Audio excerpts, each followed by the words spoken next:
daratan dan perairan adalah dua unsur penting dalam kehidupan. Manusia tinggal di daratan dan mendapatkan sumber kebutuhan pokok untuk kelangsungan hidupnya dari daratan dan perairan. Sekitar 12.000 tahun yang lalu, Pulau Sumatera sudah dihuni oleh manusia berpostur tegap.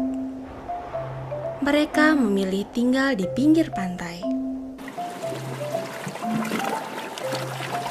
Di sini, makanan melimpah dan mudah dijangkau. Karena itulah, mereka membangun rumah sederhana dengan bahan dari alam, seperti kayu dan dedaunan.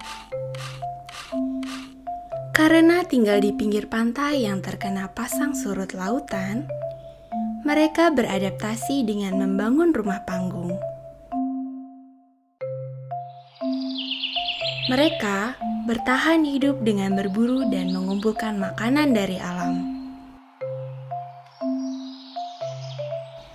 Hewan yang mereka buru antara lain babi hutan, gajah, kambing, ikan, dan ular. Sedangkan makanan yang mereka kumpulkan dari alam berupa umbi-umbian dan buah-buahan. Jika sumber makanan di tempat tinggal mereka habis, maka mereka pindah mencari tempat baru yang dapat memenuhi kebutuhannya. Mereka pindah dari wilayah pesisir ke pedalaman. Biasanya, mereka menggunakan sungai sebagai panduan arah. Ketika mencari tempat baru, mereka juga membangun tempat tinggal sementara. Tempat tinggal sementara ini biasanya berada di dekat sungai. Selain menjadi panduan arah, sungai memiliki fungsi lain, yaitu sebagai sumber air dan sumber makanan. Ekosistem sungai dapat memenuhi kebutuhan pangan mereka sebelum ditemukan tempat baru yang layak mereka huni. Semakin banyak anggota, semakin cepat pula sumber makanan dan ruang habis. Maka, diperlukan pembagian anggota agar kebutuhan mereka tetap terpenuhi. Ketika mereka menemukan goa atau ceruk, maka mereka akan menggunakannya sebagai tempat tinggal. Goa dan ceruk digunakan sebagai tempat tinggal karena dapat memberikan perlindungan dari panas matahari, hujan, dan suhu lingkungan. Pada umumnya, goa dan ceruk yang mereka pilih berada dekat dengan sumber air seperti sungai maupun danau. Pada suatu waktu, mereka menemukan sebuah goa yang memiliki ruangan yang cukup luas. Goa ini terletak di dekat Danau Lutawar. Bagian dalam goa itu juga kering dan terlindung. Mereka kemudian tinggal di goa ini. Goa tempat tinggal mereka ini sekarang dikenal dengan nama Loyang Mandale. Masyarakat setempat mengenal ceruk atau goa dengan sebutan loyang.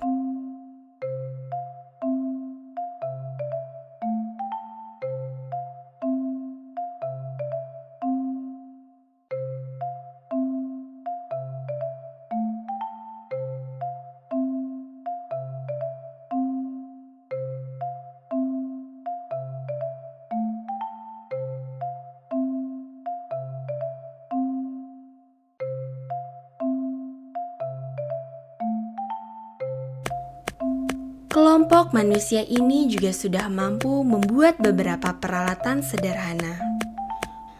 Peralatan-peralatan ini digunakan untuk membantu kehidupan sehari-hari. dan dibuat dengan memanfaatkan bahan-bahan yang mereka temukan di sekitar mereka, seperti kayu, batu, cangkang kerang, dan tulang binatang. Mereka juga membuat kapak dari bahan batu kali.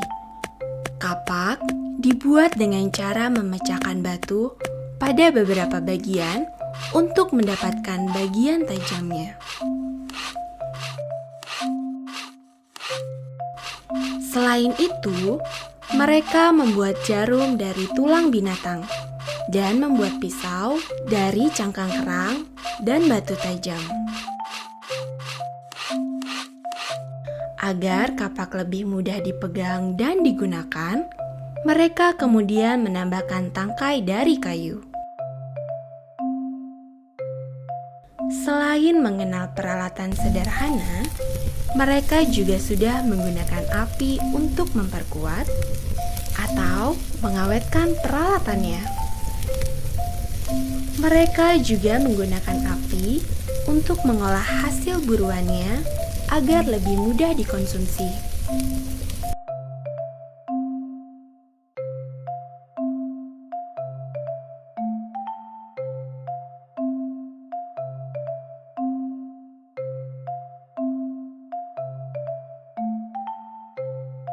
Sekitar 5.000 tahun yang lalu, datanglah kelompok manusia Austronesia.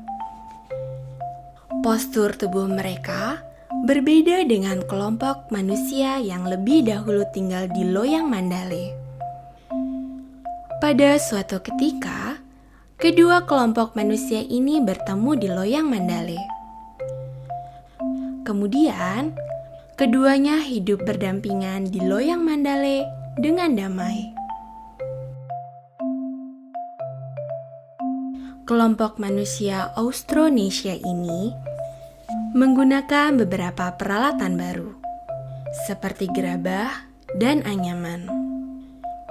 Mereka menggunakan gerabah sebagai wadah air, wadah makanan, dan juga keperluan religi. Mereka juga sudah membuat pola hias pada gerabah dengan cat warna merah. Ada juga gerabah yang dihias dengan cara digores.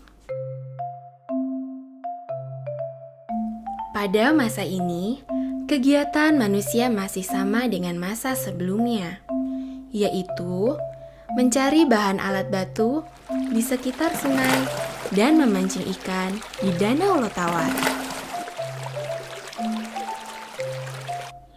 Selain alat dari batu, mereka juga membuat alat dari bahan tulang dan kayu. Peralatan batu masih menjadi peralatan utama. Hanya saja, bentuk dan cara pembuatannya berbeda dengan kelompok manusia sebelumnya. Mereka membuat kapak model baru yang sudah digosok halus dan bertangkai. Walaupun begitu, mereka masih menggunakan kapak model lama. Mereka membuat perhiasan dan manik-manik dari kulit kerang, tulang, dan gigi hewan. Manik-manik ini dibuat dengan melubangi tulang atau kulit kerang. Perhiasan tidak hanya sebagai penambah keindahan, tetapi juga sebagai pelindung dari roh jahat.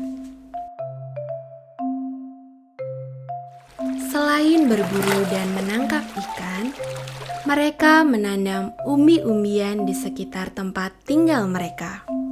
Umbi-umbian yang mereka peroleh dimasak terlebih dahulu sebelum dikonsumsi.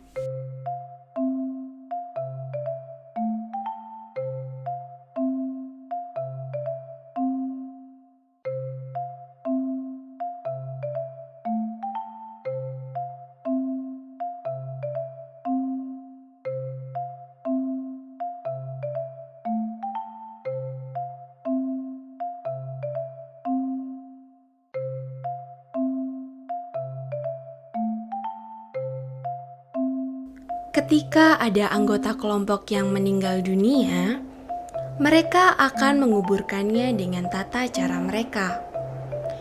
Mayat diperlakukan sama seperti ketika masih hidup. Penguburan dilakukan dengan membuat lubang kubur berbentuk oval dan melipat kaki mayat disertai bekal kubur. Ada juga yang seluruh jasadnya ditutup dengan bongkahan batu besar. Selain itu, ditemukan juga penguburan bersama laki-laki dan perempuan yang berkerabat dalam satu liang kubur. Ada juga penguburan dengan meletakkan jasad menghadap ke timur dan kaki di bagian barat, ataupun sebaliknya. Peletakan mayat dilakukan berdasarkan kepercayaan mereka tentang siklus matahari, terbit di timur dan terbenam di barat. Terbit matahari dipandang sebagai kelahiran, sedangkan terbenamnya matahari dipandang sebagai kematian.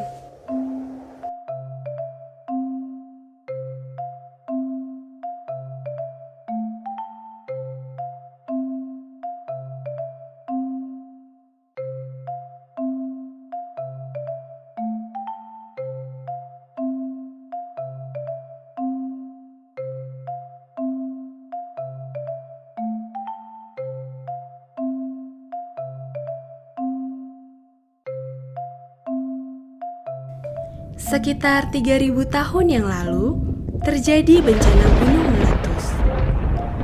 Penghuni Loyang Mandale berpindah mencari hunian baru di seberang Danau Lotawar. Mereka memilih lokasi itu agar tidak kena hembusan awan panas.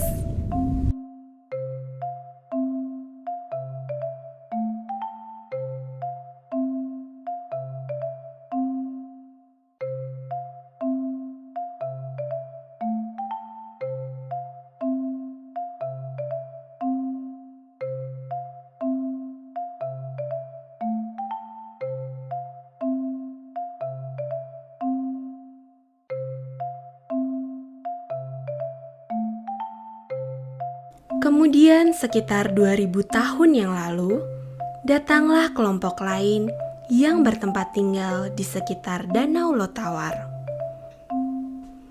Mereka memiliki teknologi dan cara hidup yang sama dengan kelompok manusia sebelumnya.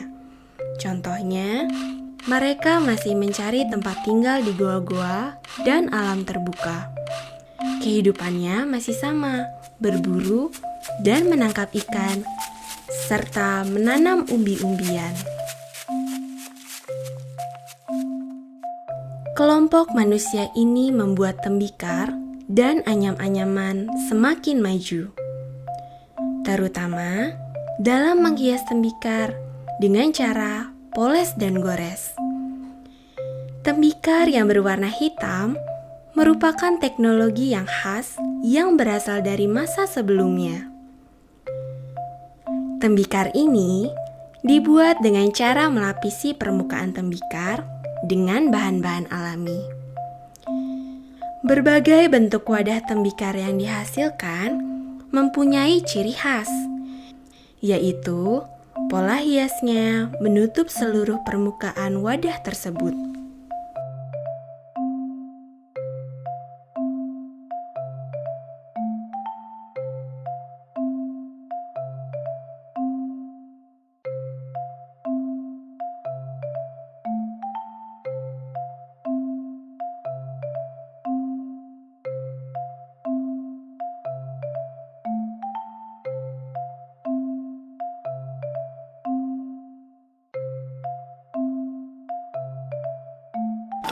Ketiga kelompok manusia yang tinggal di sekitar Danau Lotawar tetap tinggal di sana dengan berbagai aktivitasnya, seperti membuat alat batu, memasak, berburu, menangkap ikan, dan lain sebagainya.